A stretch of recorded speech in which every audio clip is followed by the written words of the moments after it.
નમસ્કાર વિદ્યાર્થી મિત્રો, ઓનલાઈન એજ્યુકેશનમાં આપનું સ્વાગત છે. આપણે ગયા 3 લેક્ચરમાં યુનિટ નંબર 1, યુનિટ નંબર 2 અને તેની સાથે આપણે ગ્રામરના ટોપિક એટલે કે આર્ટિકલ્સ અને મોડલ્સ આપણે જોયું. આજે આપણે યુનિટ નંબર 3 એટલે કે મોહન એન્ડ હિઝ વીણા આના વિશે આપણે સમજવાનો પ્રયત્ન કરશું. ખરેખર વિદ્યાર્થી મિત્રો વિચારવા જઈએ તો આ પાઠ આપણી પેઢી માટે અત્યંત આવશ્યક છે અને એનું મુખ્ય કારણ પણ એ કે હાલમાં લોકો જે ચીલો પડેલો હોય, જે રસ્તો હોય એના ઉપર જ ચાલવાવાળા છે અને પોતે ચાલે એટલું જ નહીં પણ પોતાના બાળકને પણ એ જ માર્ગે ચાલવું જોઈએ આવું આગ્રહ પકડીને ચાલતા હોય છે. સીધી ભાષામાં કહીએ તો સિરામિકનું કારખાનું છે મારા પપ્પાને, તો મારે એ જ કરવું જોઈએ, એટલે કે મારે સિરામિકમાં જ જવું જોઈએ. મારે પોતાની બુદ્ધિ કાંઈ પણ કાંઈ પણ ચલાવવાની નહીં અને એમનો હે એ અનુસરણ કરવું જોઈએ આવું વિચારતો હોય. અને આવું વિચારવાના કારણે વિદ્યાર્થીની એટલે કે કોઈ પણ બાળકની જે બુદ્ધિ છે એનો જે ઉપયોગ થતો હોય એના પોતાના ક્ષેત્રમાં અહીંયા રૂંધાઈ જતો હોય. બાળકે એ પોતે જે કાંઈ કરવા ઈચ્છતો હોય એને કરવા દેવામાં આવતું ન હોય અને આના કારણે દુનિયા है અથવા તો વિશ્વ है એક સારા એવા એક વ્યક્તિની है એ ખોટનો કદાચ એને નુકસાની ભોગવવી પડતી હોય. તો આવા સમયે વ્યક્તિ है એ કઈ રીતના પોતાના આત્મવિશ્વાસથી, કઈ રીતના પોતાની એક જે સંગીતને લઈને પોતાની જે લાગણી છે અથવા તો સંગીત માટેના જે એક સાધનની પોતાના માટેની લાગણી છે એના દ્વારા એ પોતે કેટલો આગળ જઈ શકે એનું એક સરસ મજાનું ઉદાહરણ એટલે કે પંડિત વિશ્વ મોહન એ આપણી સામે પ્રસ્તુત છે અને એમનો જ પાઠ આજે આપણે વાગોળવાના છે. સૌથી પહેલાં તો આપણે પ્રીટાસ્ક તરફ નજર કરીએ તો પ્રીટાસ્કમાં આપણી દ્રષ્ટિએ કહીતું કે નોન વર્બલ ટેક્સ્ટ એટલે જેમાં ઉપર સરસ મજાનું ચિત્ર આપ્યું હોય અને નીચે એના પ્રશ્નો આપ્યા હોય એ આપણે ઘરે બેઠા શાંતિથી એ પૂરો કરવાનો પ્રયત્ન કરી. એમાં આપણને સરળ એવા પ્રશ્ન કરી રહ્યા કે જેના જવાબ પણ આપણે આપી જ શકીએ. અત્યાર સુધી આપણે ઘણા બધા એવા નોન વર્બલ ટેક્સ્ટને લખ્યા પણ છે, એટલે આપણે ઘરે બેઠા શાંતિથી એક આપણું ગૃહ કાર્ય સમજીને પણ આપણે છે એ અવશ્ય કરી શકીએ. પાઠ તરફ આપણે વધીએ આગળ.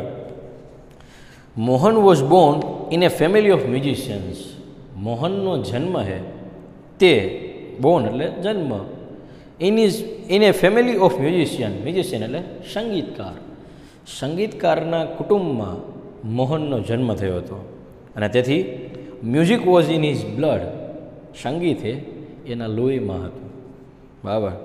હી ગ્રો અપ વિથ મ્યુઝિશિયન્સ અને તેનો વિકાસ તે મોટો, ગ્રો અપ એટલે વિકાસ થયો, અહીંયા મોટાના અર્થમાં તે મોટો પણ થયો હતો. કોની સાથે?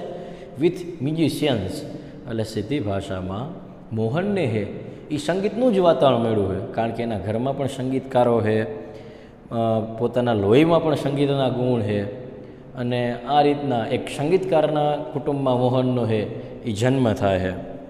Like his father and other family members he was initially trend in vocal music. તેના પિતાજી અને અધર ફેમિલી મેમ્બર્સ બીજા કુટુંબના સભ્યોની જેમ હી વોઝ ઇનિશિયલી એટલે શરૂઆતમાં ટ્રેન્ડ એને તાલીમ આપવામાં આવી. શેમાં? તો કે વોકલ મ્યુઝિક, ગાયનના સંગીતમાં.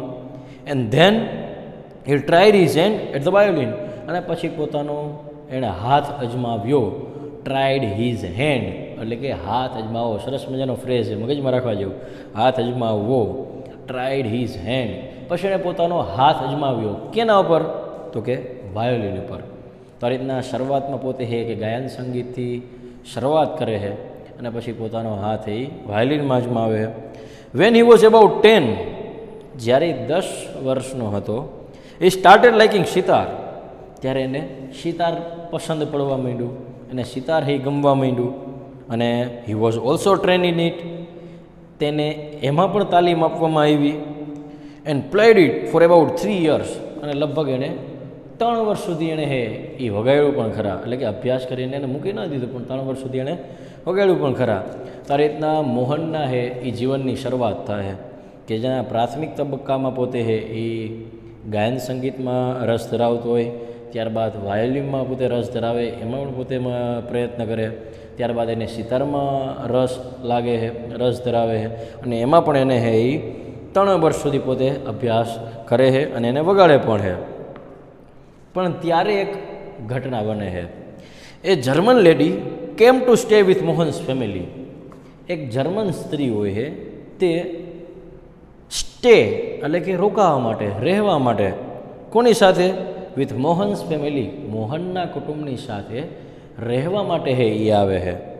કે જે શા માટે આવી હોય છે? To learn music from his father. એમના પિતાના પાસેથી, એટલે કે મોહનના પિતાના પાસેથી એ સંગીત શીખવા માટે આવેલી હોય છે. આ રીતના જર્મનની એક સ્ત્રી મોહનના કુટુંબની સાથે સંગીત શીખવા માટે છે એ પોતે આવેલી હોય છે. ઇટ વોઝ ધેન, અને ત્યાર પછી જ, that the guitar entered his life. ગિટારે એના જીવનમાં પ્રવેશ કર્યો. આજ સુધી ગિટારનું નામો નિશાન એના જીવનમાં નહોતું, એને એના માટે રસ પણ ન હતો. પણ જ્યારે તેણે આ જર્મન સ્ત્રી તેમને ત્યાં સંગીત શીખવા આવી, ત્યારે જ એને એના જીવનમાં ગિટારે પ્રવેશ કર્યો. હી began his experiment with that beautiful instrument. અને પછી તો એ બિગિનનું ભૂતકાળ રૂપ, એણે શરૂઆત કરી દીધી. શેની? હિઝ એક્સપેરિમેન્ટ્સ, પોતાના જ પ્રયોગોની. પણ શેના પર? વિથ ધેટ બ્યુટિફુલ ઇન્સ્ટ્રુમેન્ટ, તે સુંદર વાદ્ય સાથે તેણે પોતાના પ્રયોગોની શરૂઆત કરી હતી. પોતાના પ્રયોગ એટલે પોતે વગાડવાનું, અલગ અલગ રીતે વગાડવાનો એને પ્રયત્ન કર્યો, અલગ અલગ મ્યુઝિકથી, અલગ અલગ ટ્યુનથી. તો એ રીતના પોતે એણે શરૂઆત કરી દીધી પ્રયોગો કરવાની. અને ત્યારબાદ એણે નક્કી કર્યું, no other instrument now in my life, I want to play the guitar only, said Mohan to himself. હવે નો અધર ઇન્સ્ટ્રુમેન્ટ, બીજું કોઈ પણ વાદ્ય નહીં, નો અધર ઇન્સ્ટ્રુમેન્ટ. ક્યાં? ઇન માય લાઈફ, મારા જીવનમાં હવે કોઈ બીજું ઇન્સ્ટ્રુમેન્ટ નહીં. અત્યાર સુધી મેં અલગ અલગ ભલે કર્યું, પણ હવે આ અંતિમ મારું ઇન્સ્ટ્રુમેન્ટ છે. અને આઈ want to play the guitar only, હું તો કેવળ ને કેવળ ગિટાર જ વગાડીશ. આવું પોતે અહીંયા નક્કી કરી લે છે. સૈડ મોહન ટુ હિમસેલ્ફ, પોતાની જાત સાથે જ આ વાત કરીને કહે. અને પછી તો ગિટાર ટુક ઓલ હિઝ ટાઈમ, ગિટારે એનો સંપૂર્ણ એ સમય લઈ લીધો. કારણ કે જેમાં રસ હોય એ આપણો સમય સૌથી વધારે લે. અને એ પણ આપણને ધ્યાનમાં આવવું જ જોઈએ કે મારો રસનો વિષય કયો છે. ઘણી બધી વાર આપણે કોઈ પૂછે કે ભાઈ તમારી હોબી શું, તો આપણે ઘણી બધું કહી દેતા હોય, પણ એ ખરેખર હોબી હોતી નથી. હોબી એ જ હોય કે જેમાં આપણે આપણો પૂરો સમય આપી દઈએ, જેમાં આપણે ખોવાઈ જાય. તો આ રીતના મોહને એ પણ ધીમે ધીમે ગિટારને સંપૂર્ણ સમય એ આપવા લાગ્યા. પણ જ્યારે એને આ ગિટારમાં રસ પડ્યો, એટલે એના પર એક્સપેરિમેન્ટ અલગ અલગ કરતા થયા, વાદ્યમાં વગાડતા થયા અલગ અલગ રીતે. પણ એ જ સમયે સૌથી મોટી મુસીબત આવી પડે છે. એ એટલે કે guitar, the world guitar, our is a family where sitar, vocals and classical violin are practised. બરાબર, તરત જ એક મોટા અવાજ સાથે એને કહેવામાં આવે એના પિતાજી દ્વારા, ગિટાર, ધ વર્લ્ડ ગિટાર, આખો દિવસ guitar. Our is a family, આપણું કુટુંબ છે કે જ્યાં where sitar, vocals and classical violin are practice, કે જ્યાં ગાયન હે, સિતાર હે અને શાસ્ત્રીય વાયોલિન હે, એનો અભ્યાસ કરવામાં આવે છે. The guitar does not have the effect which our instruments do. Or the guitar પાસે ડઝ નોટ હેવ, ગિટાર પાસે નથી. શું નથી? ઇફેક્ટ, અસર નથી. કઈ અસર? વિચ અવર ઇન્સ્ટ્રુમેન્ટ્સ ડુ, જે આપણું વાદ્ય છે એ ઇફેક્ટ કરે સંગીતના માધ્યમથી, એ ગિટારમાં એની અસર નથી. એન્ડ મોરેવર, તદુપરાંત, ઇટ્સ નોટ ફ્રોમ ઇન્ડિયા, અને તે ભારતનું પણ વાદ્ય નથી. એટલે સૌથી પહેલો સંઘર્ષ side one of the family members, બરાબર, એના એક કુટુંબના સભ્યએ કહી દીધું. સૌથી પહેલો સંઘર્ષ એના જીવનમાં ચાલુ થઈ ગયો. પોતે પોતાના રસના વિષયમાં ગયા અને પહેલી જ તકલીફ, બરાબર, આવી ગઈ. એના કુટુંબના જ સભ્યોએ કહી દીધું કે શું તું આ ગિટાર લઈને બેસી જાય. ગિટાર હે એના સૂર, એના તાલ એ એટલા બધા ઇફેક્ટિવ, અસરકારક નથી. એટલું નહીં, એ પાછું ભારતનું વાદ્ય પણ નથી. બરાબર, સીધી ભાષામાં કહેવું હોય તો એક સંકુચિત માનસિકતા કે ભાઈ આપણે આપણા જ વિશ્વમાં હે એ રહેવાનું, એની બહારનું કદાચ કાંઈ પણ હોય, કાંઈ પણ નવું હોય તો શીખવાનું નહીં, એનાથી આગળ રહેવાનું. આવી એક સંકુચિત માનસિકતાના કારણે એના જ એક કુટુંબના સભ્ય આ રીતના કીધું. એટલું નહીં, એના આંટી પણ કહે, do you know your father does not approve your love for the guitar? શું તું જાણે હે કે તારા પિતાને ગિટાર પ્રત્યેનો તારો પ્રેમ માન્ય નથી, એને ગમતું નથી? બરાબર, સાઈડ ઇઝ આંટી. એના આંટીએ પણ આ કીધું. બરાબર, એટલે કુટુંબના લગભગ સભ્યો છે એ મોહનની વિરુદ્ધમાં. કોઈને પણ એ પસંદ નહોતું કે ભાઈ મોહન હે એ ગિટારમાં આગળ વધે, ગિટારમાં પોતાનું કેરિયર, પોતાની કારકિર્દી છે એ આગળ વધારે, આવો કોઈને ઇન્ટરેસ્ટ નહોતો. But his mother came to help him. પણ તેની માતા છે એ એને મદદ કરવા માટે પહોંચી જાય.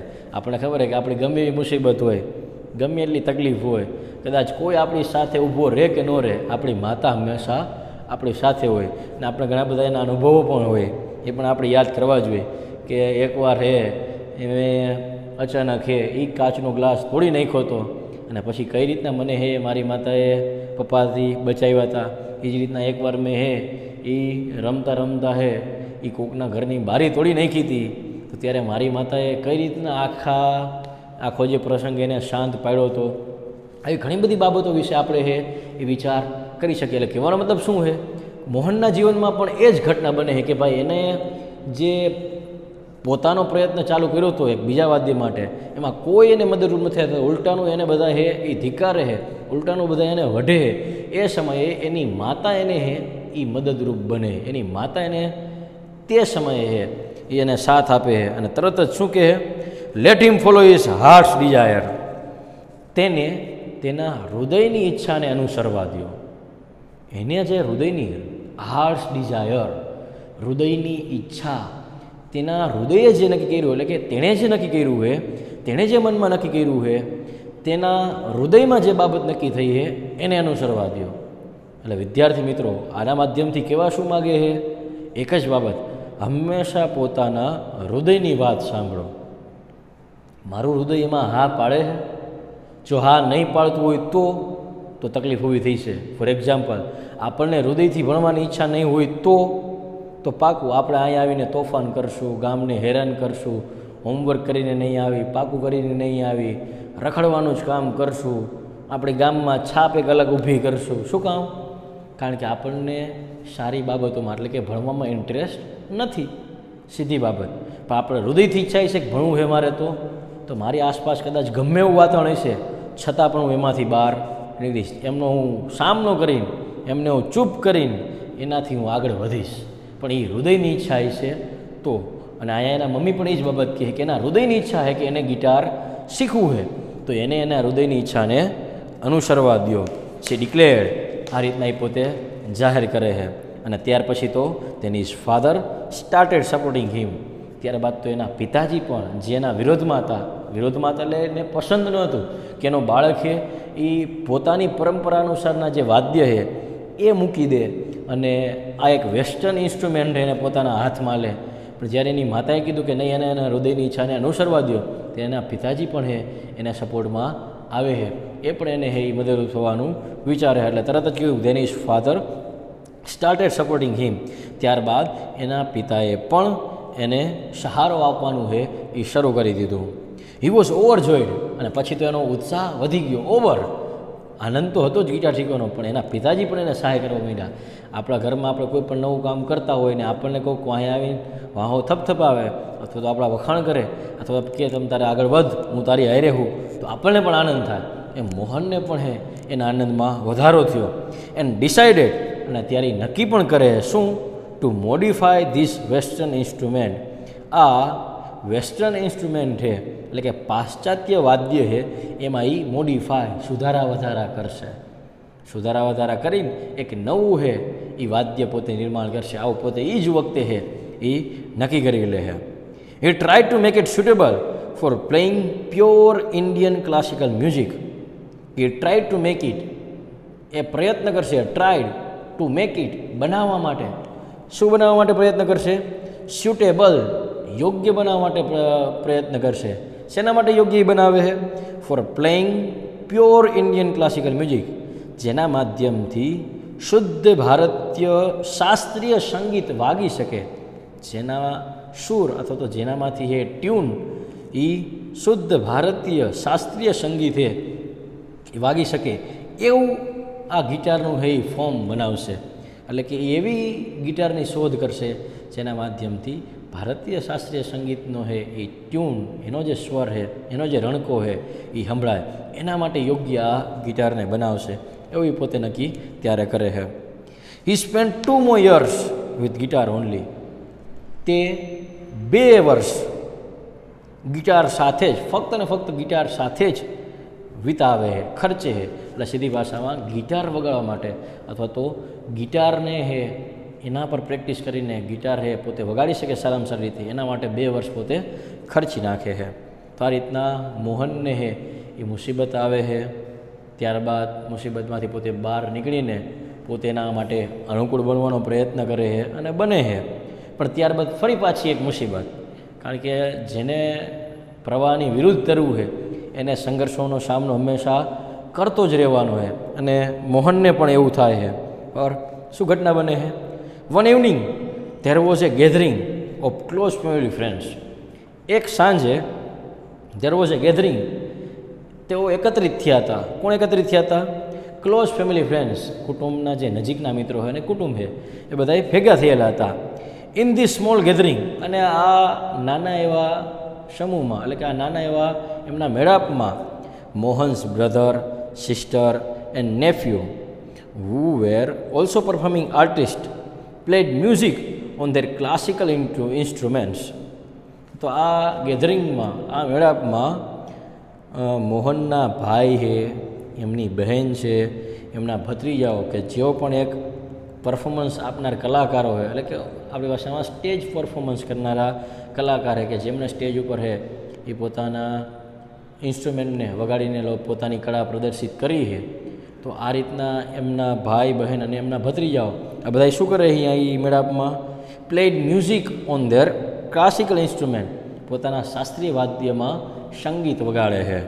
There was a great appreciation, અને એમની ખૂબ જ એપ્રિસિએશન, પ્રશંસા, વખાણ પણ છે એમના બહુ થાય છે. મોહન ટુ એક્સપ્રેસ હિઝ વિશ ટુ પરફોર્મ, મોહને પણ પોતાની ઈચ્છા છે એ પ્રગટ કરી. કઈ ઈચ્છા? એક્સપ્રેસ એટલે વ્યક્ત કરવું, બરાબર. હિઝ વિશ એટલે ઈચ્છા, શું? ટુ પરફોર્મ એટલે કે પોતે પણ પરફોર્મન્સ કરવા માગે છે એવી એણે પોતે ઈચ્છા પ્રગટ કરી, બરાબર. હી પ્લેડ ઓન ગિટાર, અને પછી એણે પોતે ગિટાર વગાડ્યું. હવે ગિટાર વગાડ્યું તો શું થયું? આફ્ટર હિઝ પરફોર્મન્સ, તેના પોતાના પરફોર્મન્સ પછી, પોતાની રજૂઆત પછી, અ રિલેટિવ સેડ, એના એક સંબંધીએ કીધું, you need to work very hard with the new instrument. તારે આ ન્યૂ ઇન્સ્ટ્રુમેન્ટ, નવા વાદ્ય સાથે વર્ક વેરી હાર્ડ, હજી સખત મહેનત કરવાની આવશ્યકતા છે. 2 વર્ષ તો ખર્ચી નાખ્યા, કેટલીક સખત મહેનત હોય, છતાં પણ શું લોકો કહે છે, એના સંબંધી કહે છે કે હવે હજી પણ તારે છે એ વધારે આ નવા વાદ્ય સાથે સખત મહેનત કરવાની આવશ્યકતા છે. One of the relative said, બીજા એક એના સંબંધીએ કીધું, if it were the sitar, જો આ ગિટારની બદલે સિતાર હોત તો you would have been in competition with your brother and sister, તો તું તારી ભાઈ અને બહેનની સાથે સ્પર્ધામાં હોત. સીધી ભાષામાં એની સ્પર્ધામાં નથી. તારા ભાઈ અને તારી બહેન તો કેવું સરળ વગાડે ને તું જો આવું થર્ડ ક્લાસ વગાડે છે, આવું ઇનડાયરેક્ટલી એને હે એ સંબંધી કહેવા માગતા હતા. એટલું નહીં, you have already spend 2 years on it, ત્યાં આના પાછળ 2 વર્ષ તો ખર્ચી નાખ્યા ઓલરેડી આમના, બરાબર. But still this instrument needs more, તેમ છતાંય આ વાદ્ય હજી તારી પાસે વધુ ઈચ્છા રાખે, વધુ જરૂરિયાત માગે. એટલે કે 2 વર્ષ તે બગાડ્યા છે, કાંઈ કર્યું નથી. સીધી ભાષામાં 2 વર્ષમાં તું કાંઈ શીખ્યો નથી. તારા કરતાં તો તારા ભાઈ બહેન બહુ સારું વગાડે છે, અને તું એની આરે સ્પર્ધામાં પણ ઊભો ન રહી શક. સમજવા જેવી બાબત છે કે આપણે ખાલી અઠવાડિયું એક મહેનત કરી પરીક્ષામાં, અઠવાડિયું જ સમજી લઈએ આપણે, બરાબર. અઠવાડિયું એક મહેનત કરી હોય, પરીક્ષા દીધી હોય અને માર્ક આવતા નથી, છતાંય આપણા મોઢા પડી જાય છે. અને ખરેખર એમાં તો આપણો કદાચ વાંકે કહેવાય કે અઠવાડિયે થોડી મહેનત કરવાની હોય, મહેનત તો આપણે બહુ પહેલાં ચાલુ કરી દેવાની હોય, એટલે કદાચ એમાં તો આપણો વાંકી કહેવાય.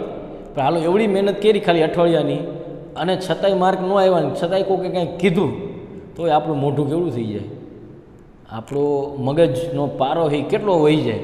આપણે થઈ જાય કે ભાઈ અમે 2 વાર ખર્ચ્યા આના માટે, એકને એક બાબત માટે, અને હવે તમે આમ કહો કે ભાઈ હજી તારાને વધારે જરૂરી છે ને હજી તને તું હે એ તને ગિટારમાં હજી કંઈ ખબર પડતી નથી, તું કોઈની અરે સ્પર્ધામાં ન ઊભો રહી, આવડું કોઈ કહે એટલે કોઈને પણ ગુસ્સો આવે.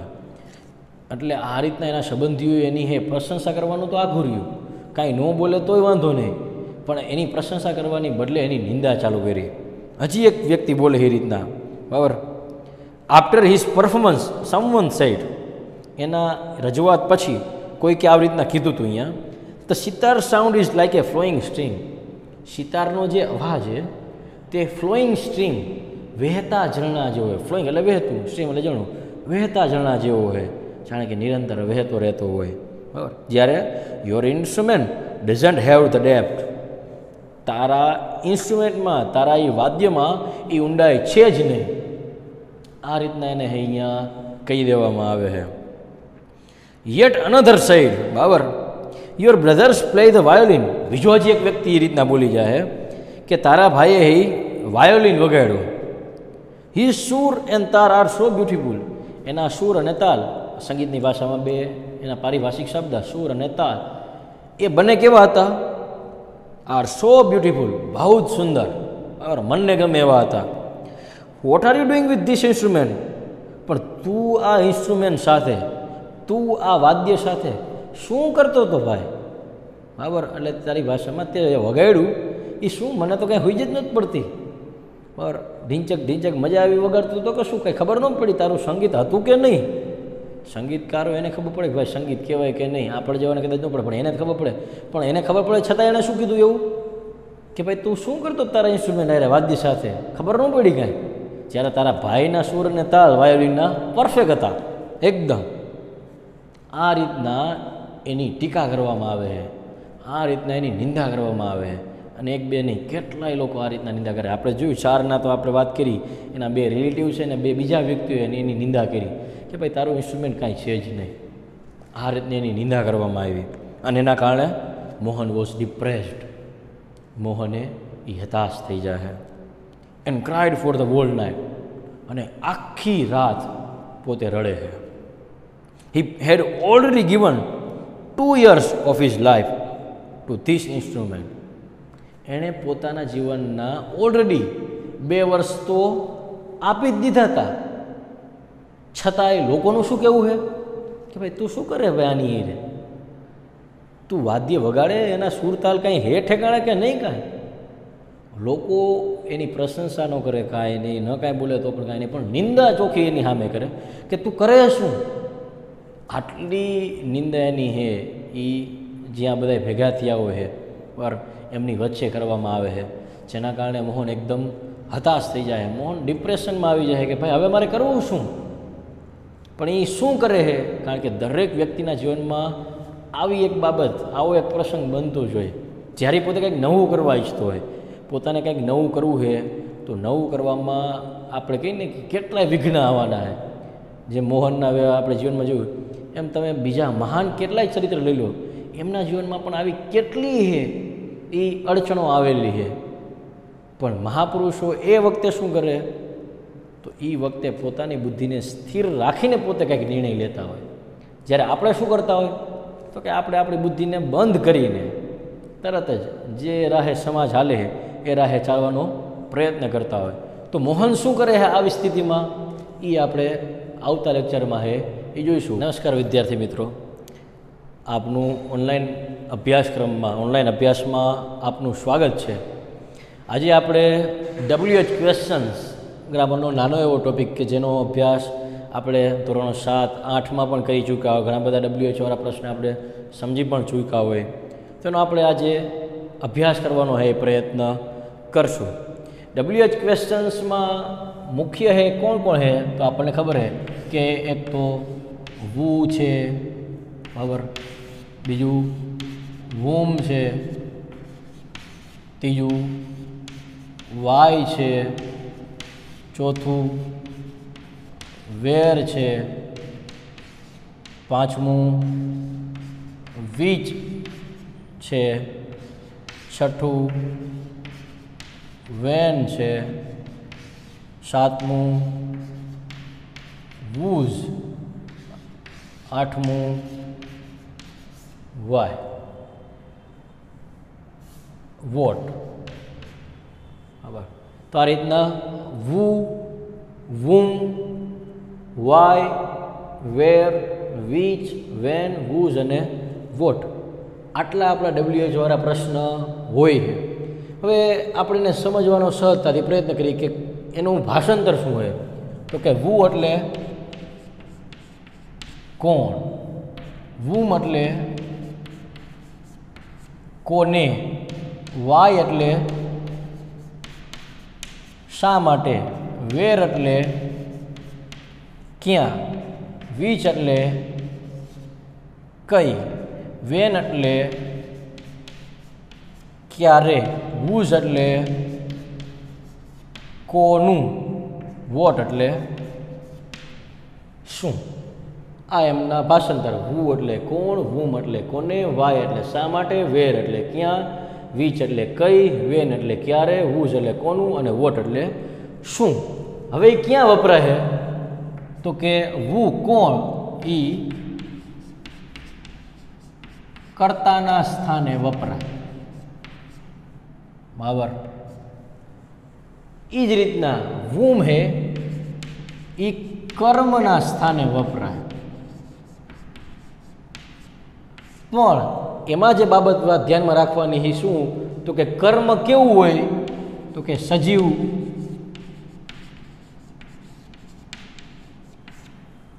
વ્યક્તિ હોય. કર્મ હોય પણ સજીવ વ્યક્તિ હોય અને કર્મનું સ્થાન હોય. એ જ રીતના વાય શા માટે? તો એ કે કારણના સ્થાને વપરાય. બરાબર. એના પછી વેર એટલે તો કે જે સ્થળના સ્થાને વપરાય. કોઈ પણ સ્થળ વાક્યમાં આપ્યું હોય તો એ સ્થળના સ્થાને વેર વપરાય. વીચ એટલે પસંદગી હોય અથવા તો રંગ હોય. બરાબર. તો એના સ્થાને વપરાય. પસંદગીમાં ખાસ વિશેષણની બાબતને ધ્યાનમાં રાખીને આપણે ઉદાહરણ આવે એટલે આપણે ત્યારે જોઈશું. એમાં વેન એ ક્યાં વપરાય? તો કે સમયના સ્થાને હે એ વાપરવામાં આવે છે. ત્યારબાદ વૂઝ એટલે કે કોનું એ માલિકી ભાવના સ્થાને વાપરવામાં આવે. ત્યારબાદ વોટ એટલે કે શું એ કર્મના સ્થાને વાપરવામાં આવે. પણ કેવું હોય? તો કે કર્મ હે એ નિર્જીવ વસ્તુ હોય. આમાં હે કર્મનું સ્થાને પણ એમાં વ્યક્તિ જ હોય.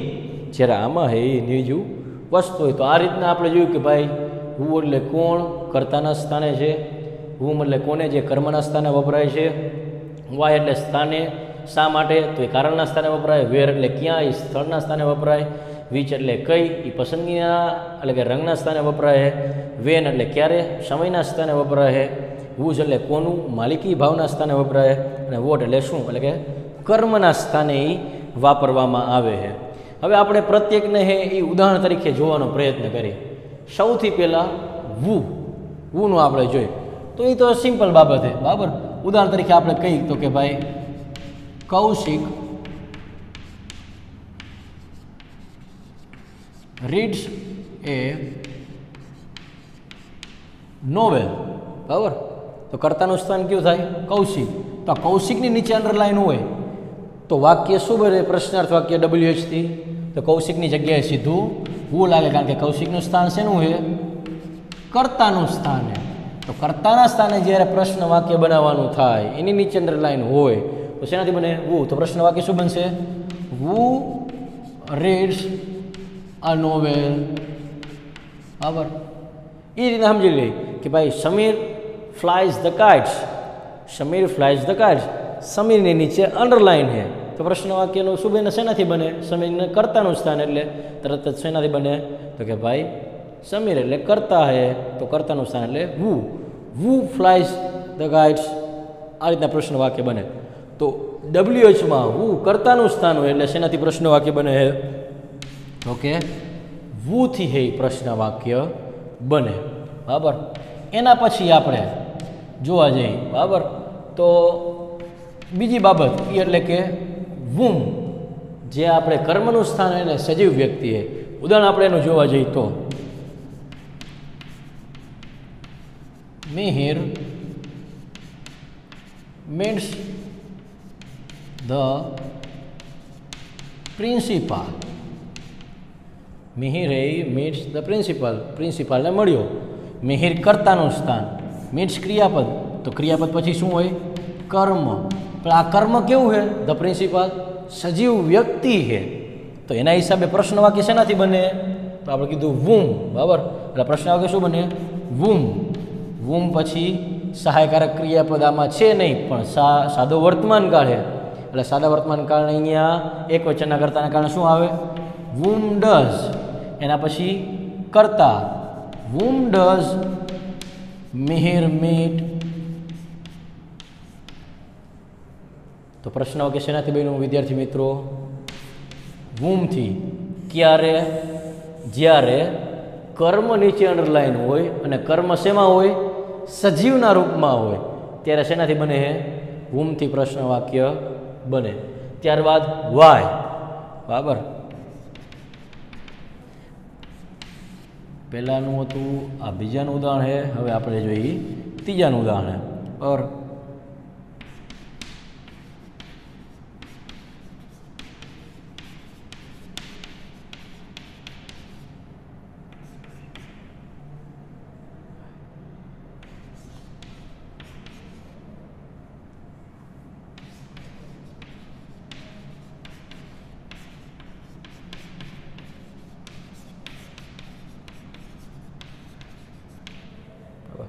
ત્રીજાનું ઉદાહરણ શું આવ્યું અહીંયા આઈ એમ લેટ હું મોડો પડ્યો બિકોઝ કારણ કે આઈ go to farm to help my father મારા પિતાને મદદ કરવા માટે ખેડ અત્યારે ગયો હતો તેથી હું મોડો પડ્યો તો અંડરલાઈન આની નીચે હોય વિદ્યાર્થી મિત્રો તો આ શું છે આખું કારણ છે બરાબર કારણ છે એટલે કારણને સ્થાને શું વપરાય તો કે વાય તો જવાબમાં શું આવે why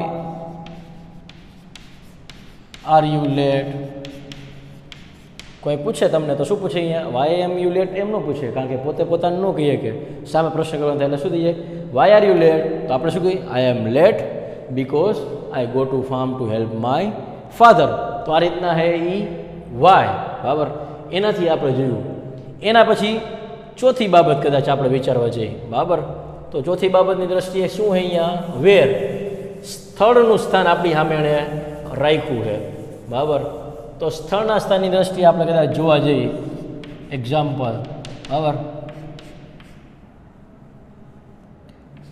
I M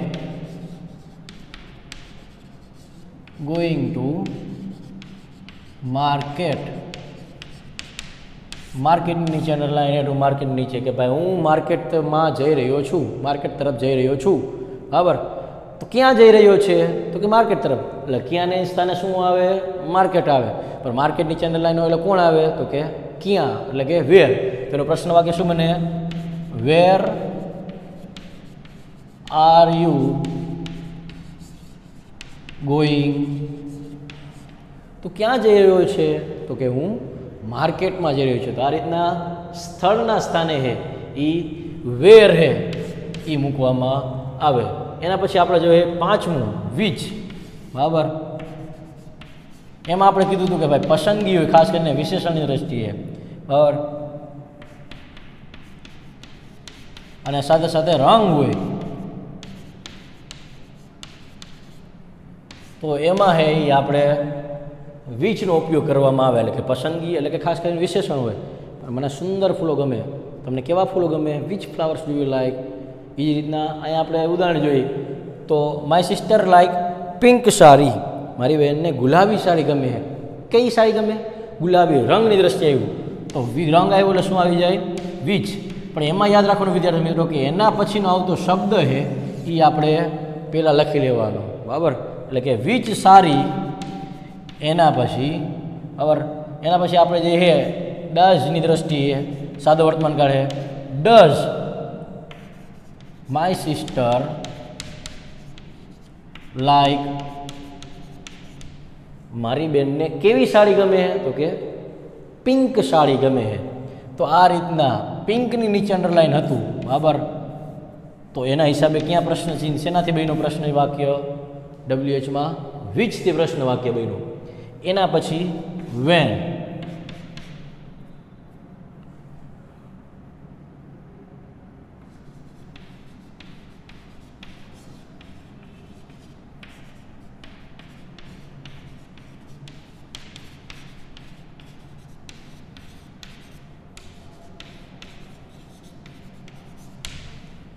Imran goes his uncle's home on Monday, બરાબર? On Monday. આ હે આપણે એના નીચે અંડરલાઈન છે. ઇમરાન એના કાકાના ઘરે સોમવારે ગયો હતો. ક્યારે ગયો હતો? સોમવારે. તો ઓન મંડે આવ્યો એટલે શું આવ્યું? સમય. તો શું બને વાક્ય છે નથી? When. When does Imran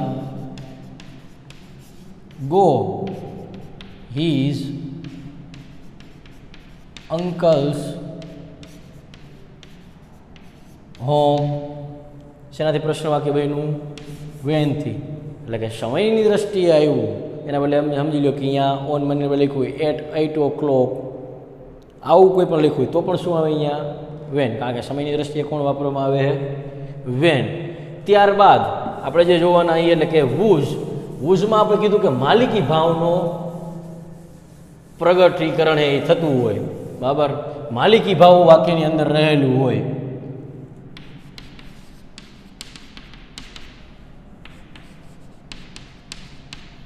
This is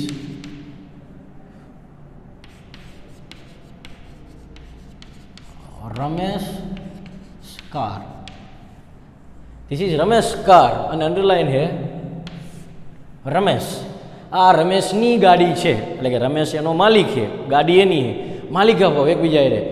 તો અહીંયા શું આવે? રમેશ કાર એટલે કે રમેશની ગાડી એટલે માલિકી ભાવ પ્રગટ થયો. એટલે સીધી ભાષામાં ત્યારે તમારે શું વિચારવાનું થાય? તો કે વૂઝ અને વિચની જેમ એના પછીનો શબ્દ લઈ લેવાનો એટલે કે car. Whose car is this. આ ગાડી કોની છે? તો કે રમેશની છે. રમેશનો માલિકી ભાવનો સામે પ્રગટ થઈ જાય. તો આ રીતના વૂઝનો પ્રયોગ છે એ જ્યારે માલિકી ભાવ હોય ત્યારે થાય.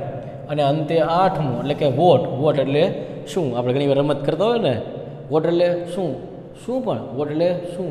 અરે શું જેનો મતલબ થાય એમ કે આપણે એને ઘણી વાર આપણા ફ્રેન્ડને આવું કરતા હોય. આપણે વોટ એટલે શું? એનો વપરાશ ક્યાં થાય છે? કર્મના સ્થાને થઈ જાય, નિર્જીવ વસ્તુ માટે. ફોર એક્ઝામ્પલ કદાચ આપણે જોયું તો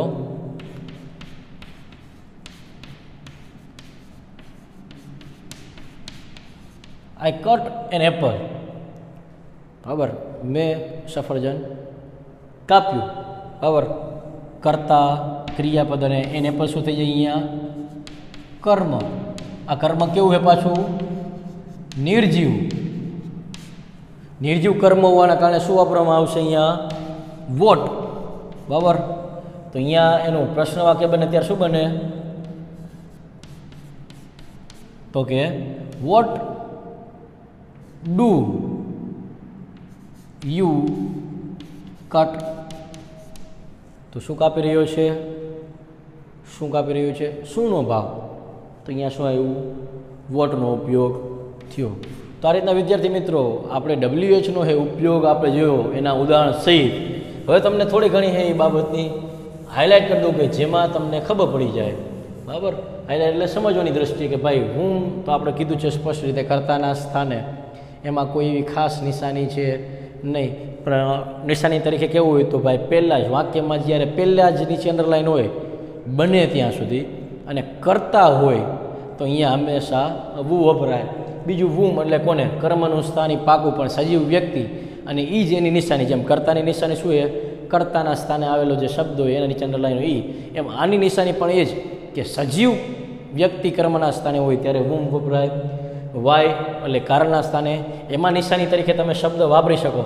એ શબ્દ એટલે ક્યાં તો કે બીકોઝ હે, સો હે, એસ હે, આ 3 શબ્દ છે એ તમે એના નિશાની સૂચક કહી શકો કે ભાઈ આ 3ની નીચે જ્યારે અંડરલાઈન હોય અને એની પાછળ કારણ દર્શાવેલું હોય તો 100% આપણે કહી શકીએ કે વાયથી જ જવાબ આવે. એના પછી વેર એટલે કે સ્થળ, કોઈ પણ સ્થળ હોય સ્થળનું નામ આપણી સામે આવે એટલે તરત આપણે સમજી જવાનું કે ભાઈ આની નીચે અંડરલાઈન હોય એટલે વેર સિવાય કાંઈ પણ આવે નહીં. બિહાઇન્ડ ધ કબર્ડ એટલે કે કબાટની પાછળ. બરાબર. એ જ રીતના હું ફરવા ગયો તો ક્યાં તો કે વાંકાનેર, તો વાંકાનેર એટલે ક્યાં. આ રીતના સ્થળ સૂચક શબ્દ જે છે એના નીચે વેર વાપરવાનું થાય. વીચ એટલે કે પસંદગી, પસંદગીમાં પણ આપણે કહી શકીએ એ એટલે ખાસ રંગ. और એમાં વધારે પડતા રંગનો ઉપયોગ થયો એની નિશાની હોય pink sari, yellow car, blue dress, blue pant. આવું આપણે કહીએ ત્યારે બધામાં શું આવે? રંગ આવે. તો રંગની દ્રષ્ટિએ પણ આપણે નિશાની કહીએ કે ભાઈ વીચ આવે. એના પછી વેન એટલે કે ક્યારે, સમયના સ્થાને વાપરવામાં આવે છે. અને એમાં ખાસ આપણે કીધું એમ વાર હોઈ શકે, મહિનો હોઈ શકે, વર્ષ હોઈ શકે. એ જ રીતના એની સાથે સાથે ક્યારેક સમય એટલે કે 12 વાગે, 8 વાગે, 9 વાગે આ રીતનો સમય હોય એમાં પણ આવે. ઇવનિંગ કયો, મોર્નિંગ કયો, આ સમય સૂચક જેટલા શબ્દ છે એ બધામાં વેનના સ્થાને વપરાય. વૂઝ એટલે કોનું, એનો પણ તમે એક એ નિશાની કહી શકો કે ભાઈ એ ક્યારે આવશે તો કે જ્યારે તમારી સામે એપોસ્ટ્રોફી એસ હશે. એપોસ્ટ્રોફી એસ કોની સાથે? કર્તાની સાથે. કર્તાની સાથે એપોસ્ટ્રોફી એસ હશે તો એ વખતે તમે એ વૂઝનો ઉપયોગ કરી શકો. અને એ જ રીતના વોટ એટલે શું? કર્મનું સ્થાન. પણ કર્મનું સ્થાન કેવું? નિર્જીવ વસ્તુવાળું કર્મનું સ્થાન. આવું જ્યારે તમારી સામે હોય તો ત્યારે પણ તમે WHમાં વોટનો ઉપયોગ કરી શકો. તો વિદ્યાર્થી મિત્રો, આજે આપણે એ WH વાળા પ્રશ્ન વાક્ય કઈ રીતના બને એ સમજવાનો પ્રયત્ન કર્યો. આમાં જો તમને કોઈ પ્રશ્ન રહી જતો હોય તો તમે ઓનલાઈનના માધ્યમથી એ અવશ્ય પ્રશ્ન કરી શકો. તમે આમાં સરખી રીતે સમજી શકતા હોય એવી હું આશા રાખું છું. અને કાંઈ પ્રશ્ન હોય તો કીધું એમ ઓનલાઈનના માધ્યમથી પૂછી શકો છો. નમસ્કાર.